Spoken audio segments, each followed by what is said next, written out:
Saya akan tutup teman-teman dengan akhirat yang dijanjikan. Di akhirat sana teman-teman, ada surga. Surga ini teman-teman jangan dibayangkan istana manusia yang 1 hektar, 2 hektar. Renungi hadis-hadis ini.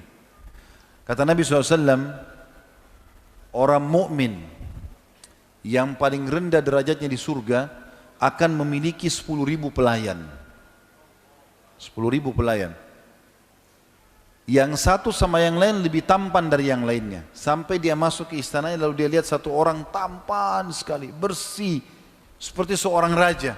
Maka dia mengatakan, orang ini mengatakan, siapa kamu ini? Apakah kamu malaikat dari malaikat-malaikat Allah? Dia mengatakan, bukan, saya salah satu dari pelayan-pelayanmu. Itu orang yang paling rendah derajat di surga, 10.000 pelayan. Kalau 10.000 teman-teman masjid ini saya tidak tahu, nampung 10.000 nggak kira-kira? Kalaupun jemaah misalnya sampai 10.000 Masya Allah malam ini, maka seperti ini pelayan di surga. Pelayan. Yang cuma ngangkatin gelasnya, ya, bawain minumannya, itu orang yang paling rendah. Kata para ulama, Allahu alam yang paling kaya, yang paling berhasil di surga nanti. Yang sibuk tiap hari dengan amal. Hadis yang lain. Nabi SAW pernah mengatakan teman-teman sekalian, tentang masalah surga dan neraka ini. Dalam hadis sahih. Akan didatangkan orang yang paling menderita di dunia dari penghuni surga. Paling susah hidupnya. Mungkin gak ada sendalnya. Bajunya juga cuma itu aja yang dipakai. Tapi ahli ibadah. Didatangkan orang yang paling menderita di dunia. Kata ulama tidak ada sendalnya. Gak ada makanannya. Tunggu dikasih sama orang. Susah hidupnya. Mungkin banyak penyakitnya. Tapi ahli surga suka ibadah.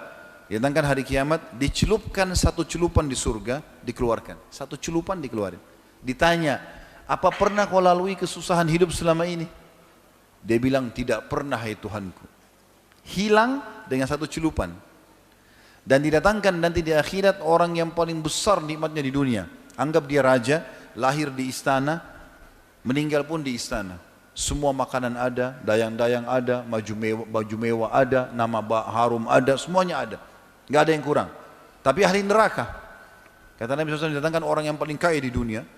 Ya, kemudian didatangkan di akhirat, dicelupkan satu celupan di neraka, celup dikeluarin, di neraka dimasukin dikeluarin. Ditanya, pernah kau rasakan nikmat selama ini? Dia bilang, tidak pernah hai Tuhanku. Hilang semuanya. Hadis yang menyebutkan tentang masalah para syuhada yang mati di perang Uhud dan di peperangan yang lain. Waktu jenazahnya dikumpulkan oleh Nabi SAW, beliau mengatakan, teman-teman kalian ini sekarang sedang berbicara dengan Allah. Ini ruhnya nih lagi ketemu sama Allah. Hadis sahih riwayat Bukhari itu. Lalu mereka ditanyakan sama Allah, wahai hamba-hambaku, mohonlah, minta sesuatu. Ini jasadnya masih berdarah di depan Nabi SAW. Nabi udah bilang, ruhnya lagi ketemu sama Allah nih sekarang. Mati syahid di jalan Allah. Lalu kata Nabi SAW, Allah mengatakan kepada mereka, minta wahai hamba-hambaku, minta apa saja. Maka mereka mengatakan, ya Allah, apalagi setelah kami bisa begini, sudah bisa melihat surga, kami pasti masuk surga dan dosa kami diampuni. Mau apa lagi gitu? Karena nikmat yang sangat besar mereka lihat. Mungkin secara kasat mata kita lihat orang itu telinganya terputus, mungkin dadanya berdarah. Seperti Hamzah di perang Uhud itu terbelah dadanya, jantungnya keluar, hidungnya dipotong, berdarah semua. Nabi kumpulin jenazah termasuk Hamzah. Nabi SAW mengatakan ini ruhnya lagi bicara semua ini sekarang sama Allah. Mengatakan Allah bilang minta hai hambaku. Mereka bilang sambil mengatakan, apa yang kami minta lagi ya Allah? Setelah Engkau izinkan kami keliling-keliling di surga dan kami sudah tahu tempat kami. Maka kata Allah SWT, mintalah. Kata Nabi SAW, terus saja Allah mengatakan mintalah. Pada saat mereka sudah tahu tidak ada lagi pilihan kecuali harus minta, mereka serentak meminta ini. Kira-kira teman apa yang diminta? Minta supaya kumpul sama istrinya lagi, minta supaya kembali ke kerjaannya, ke rumahnya, ke mobilnya, ke baju kesenangannya. Apa yang dia minta? Demi Allah mereka bilang begini, kami minta kepadamu ya Allah agar engkau kembalikan jasad kami ke ruh kami ke jasad kami, agar kami rasakan terbunuh lagi di jalanmu. Jadi proses ditusuknya itu, proses kena tembaknya, itu yang kami mau itu. Pada saat itu yang kita di mata kita hidup ini sakit, itu yang kami mau supaya kami lagi dapat lagi kenikmatan yang sama ini.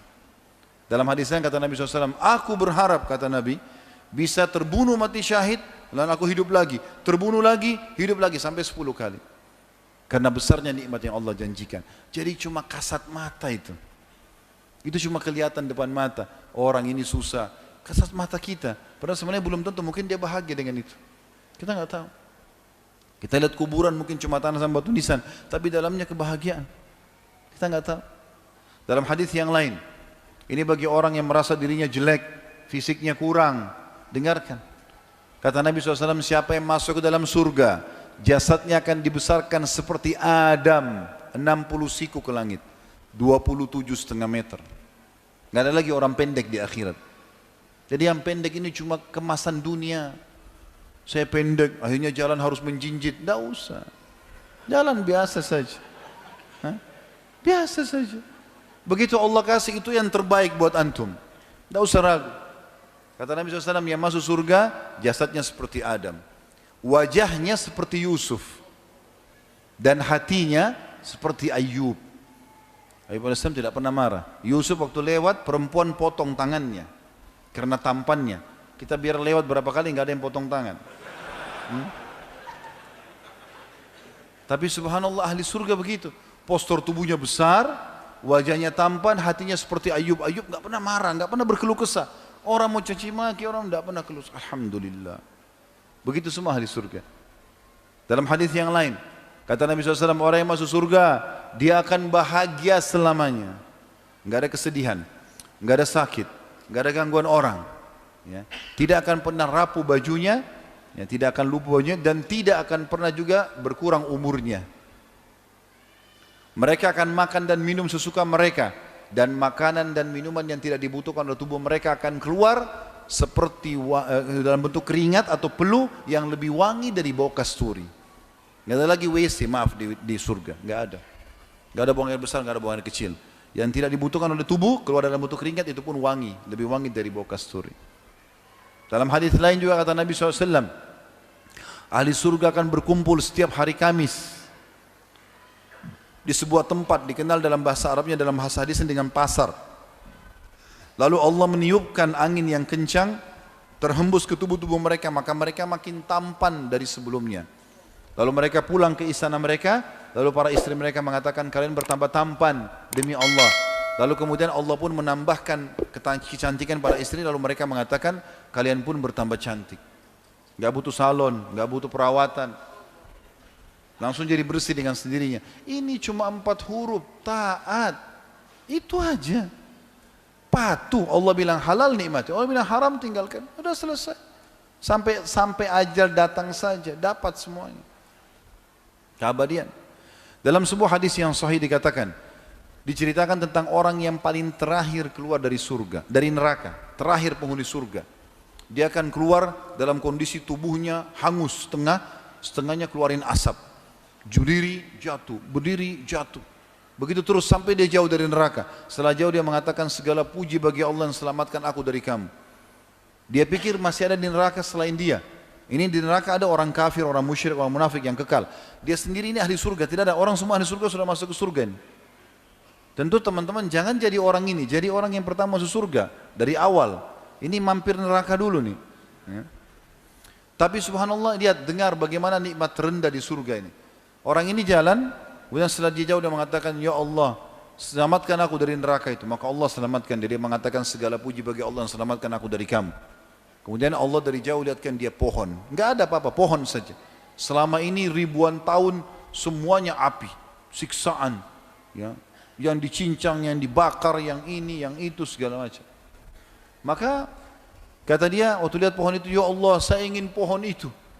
Bagaimana sih kalau kita lagi panas terik matahari, kita ingin naungan di bawah pohon? Saya ingin pohon itu. Kata Allah, hai anak Adam, kira-kira kau minta yang lain enggak? Dia bilang, tidak ya Allah, saya tidak akan minta yang lain, pohon itu saja. Maka Allah bawa dia dengan suruh malaikat bawa ke pohon itu, dia bernaung di bawah pohon itu. Kata Nabi SAW, dia kira dirinya orang yang paling besar nikmatnya pada Allah, dari Allah. Karena pohon itu saja. Padahal orang sudah di surga semua nih. Setelah dia nikmati, Allah lihatkan dari jauh pohon, ada buah-buahannya, ada airnya. Tadi nggak ada itu. Maka dia tergoda, dia mau, manusia. Tapi dia malu sama Allah. Tadi dia sudah janji tidak mau minta. Lalu dia bilang, ya Allah, pohon dan air, saya tidak minta lagi. Kata Allah SWT, hai anak Adam, sudah janji tadi. Ya Allah, pohon sama air, tidak minta lagi. Lalu dia kasih janji-janjinya sama Allah. Kata Nabi SAW, dia janji sama Allah, tidak akan. Baik, Allah antar ke pohon itu. Dia nikmati buahnya, dia mandi di airnya, segar. Dia anggap nikmat, dia adalah hamba Allah yang paling besar nikmatnya. Dari kejauhan setelah itu Allah bukain pintu surga, gerbangnya. Kecium bau wanginya. Dia lihat orang pakai baju sutra, dayang-dayang, pohon-pohon yang indah. Dia mau minta sama Allah, dia malu. Sudah janji tadi. Tapi ini surga, kalau dia bilang, ya Allah surgamu, saya enggak minta yang lain. Kata Allah, hai anak Adam, enggak ada yang memuaskan kamu. Apa kau mau aku berikan kamu seperti yang dimiliki oleh raja terkaya dunia? Sekarang saya akan masukkan kau ke surga ini, surga permintaanmu. Tapi aku kasih kamu yang seperti dimiliki raja terkaya dunia. Tahu siapa ini teman-teman? Sulaiman alaihissalam. Kalau kita bilang raja terkaya di dunia, Sulaiman. Sulaiman alaihissalam bisa suruh jin, bisa bicara sama hewan, istananya dari kaca, luar biasa. Enggak ada raja seperti Sulaiman. Sampai kata Nabi SAW, Sulaiman telah minta kerajaan tidak boleh orang sebelumnya dan sesudahnya. Kata Allah SWT, hai anak Adam, maukah kamu? Aku berikan kau yang dimiliki raja terkaya dunia. Dia bilang, raditu ya Rabb, aku ridho. Jangankan begitu, masuk surga sudah cukup, apalagi dapat yang terkaya raja dunia. Ya. Maka Allah bilang, wala kamithluhu, kau akan dapat dobelnya. 2 kali lipat. Maaf. Lalu dia mengatakan, raditu ya Rabb, aku ridho hai Tuhanku. Allah lagi bilang, wala kamithluhu, kau akan dapat lagi yang dobelnya. Terus saja dia mengatakan raditu, Allah juga mengatakan, dan kau akan dapat semisalnya sampai 10 kali lipat. Saking gembiranya dia mengatakan, engkau adalah hambaku dan aku Tuhanmu ya Allah. Dia balik karena bahagianya dia. Jadi teman-teman, surga yang dijanjikan ini depan mata. Ada orang mati syahid di perang Khaybar. Orang ini baru masuk Islam, baru syahadat. Rupanya waktu Nabi SAW dengan 1399 pasukan beliau, 1400 dengan beliau SAW mengepung benteng, berhasil menembus benteng Yahudi. Ada 9 benteng, yang pertama tembus. Lalu Nabi SAW bagi-bagi harta rampasan perang. Rupanya orang ini pantau peperangan Nabi SAW. 40 hari dia lihat tiap hari peperangan Nabi. Maka dia tertarik lihat Islam. Orang sholat, baca Quran. Dia orang Arab, dia ngerti Al-Quran, bahasa Arab. Dia tertarik. Setelah Nabi SAW menang, dia datang kepada para sahabat tanya, ini agama apa kalian ini? Kata dijelaskan oleh para sahabat, ini agama Islam, di bawah itu adalah utusan Allah gini. Dia tertarik, dia mau masuk Islam. Kata para sahabat, langsung aja ke Rasulullah SAW, di depan tuh. Nabi SAW lagi bagi-bagi harta rampasan perang. Setelah dibagi-bagi atau sementara dibagi-bagi, orang ini mengatakan, ya Rasulullah, saya seseorang dari suku Arab Badui tertarik dengan agama Islam, saya ingin masuk Islam. Kata Nabi SAW, baiklah. Asyhadu an la ilaha illallah wa anna Muhammad Rasulullah. Sederhana, 2 kalimat. Syahadat dia. Lalu kata Nabi SAW kepada orang yang sedang membantu beliau bagi-bagi harta rampasan perang, kasih juga orang ini. Karena dia hadir pada pembagian harta perang, bagi. Kata orang itu, ya Rasulullah, saya masuk Islam bukan untuk ini. Saya sudah biasa hidup susah di padang pasir, saya enggak mau harta. Saya mendengar teman-teman Anda berkata, kalian datang ke sini ini untuk mati dan masuk surga. Dibunuh sama orang kafir, masuk surga. Apa benar ya Rasulullah? Iya benar. Kalau begitu ya Rasulullah, yang saya ingin satu saja. Panahnya orang Yahudi ini kena di sini, tembus di sini. Dia tunjuk titiknya di sebelah kiri dadanya. Kena di sini, tembus di sini. Kata Nabi SAW, kalau kau jujur, tulus, Allah kasih kau itu. Sudah. Akhirnya dia pergi. Dia gabung sama pasukan umat Islam. Nabi SAW bagi rampasan perang. Nabi suruh gerak pasukan, ayo ke benteng yang kedua, kepung nih. Begitu dikepung, strategi orang Yahudi berperang pada saat itu melempari anak-anak panah dari dalam benteng ke arah pasukan muslimin. Begitu terus, mereka pengecut, nggak mau ketemu. Maka pada saat itu dilempar anak panah. Subhanallah, anak panah Yahudi yang pertama terlemparkan, kena ke orang ini. Dan uniknya, kena di titik yang dia tunjuk. Di sini, tembus di sini. Mati dia, jatuh. Terbunuh. Nabi SAW melihat ada orang terbunuh, karena orang semua tidak mati kecuali dia. Ya tinggal dia yang jatuh. Yang lain kena pas pakai perisai tertahan, orang ini mati. Kata Nabi SAW, huwa, apa ini orang tadi nih? Yang tadi baru masuk Islam? Kata para sahabat, iya Rasulullah. Kata Nabi SAW, subhanallah, maha suci Allah yang membenarkan janjinya. Dia baru minta, Allah kasih, dan di titik yang benar yang dia tunjuk. Gitu kan? Lalu apa kata Nabi SAW? Siapa yang ingin melihat penghuni surga yang belum pernah sujud sekalipun, ini orangnya. Tidak pernah sholat ini, baru syahadat mati. Dan mati syahid. Dan dia ikhlas. Ya? Maka dia masuk surga. Lalu apa kata Nabi SAW? Ini wasiatnya, ini penutupan bahasan kita. Apa kata Nabi SAW? Ingatlah, sesungguhnya surga seseorang di antara kalian lebih dekat daripada tali sendalnya. Azan, sholat, ada orang tua, bakti, ada celengan masjid, sedekah. Itu aja kok, amal-amal soleh yang sudah kita tahu. Itu, mati masuk surga. Lebih dekat dari tali sendal, kata Nabi SAW. Ini orang ini syahadat mati, masuk surga. Dan ingatlah, seseorang di antara kalian lebih dekat dengan nerakanya dari tali sendalnya. Hati-hati. Ke diskotik, mabuk-mabuk, ke karaoke, keluar tabrakan mati. Masuk neraka. Lebih dekat dari tali sendalnya. Dan ingat teman-teman, orang yang baik, orang yang soleh, Allah buat manusia suka. Allah suka dia, dikasih pahala banyak. Allah juga buat manusia suka. Kalau kita baik, asal antum ikhlas ya, bukan cuma performance saja, bukan cuma penampilan. Betul-betul apa yang ada dalam zahir ini yang kelihatan, begitu dalam hati antum. Ikhlas kepada Allah. Allah akan buat itu efeknya besar. Orang pun akan suka sama kita. Allah suka, Allah kasih pahala, Allah juga buat orang-orang suka. Yang suka kita orang-orang yang soleh seperti kita tentunya. Orang yang fasik tidak bakal suka. Dia tidak suka dengan orang-orang yang baik, gitu kan? Begitu juga dengan teman-teman orang yang buruk, maka Allah benci. Allah buat juga orang tidak suka. Orang kalau walaupun dia teman dekat, tapi orang itu suka bohong, orang itu kasar, orang itu suka mukul, mencuri, temannya pun tidak suka sama dia. Tapi kalau orang jujur, amanah, santun, ramah, orang suka. Maka kenapa tidak jadi orang soleh ini? Apa uzurnya? Dan kenapa harus menjadi orang buruk? Untuk apa?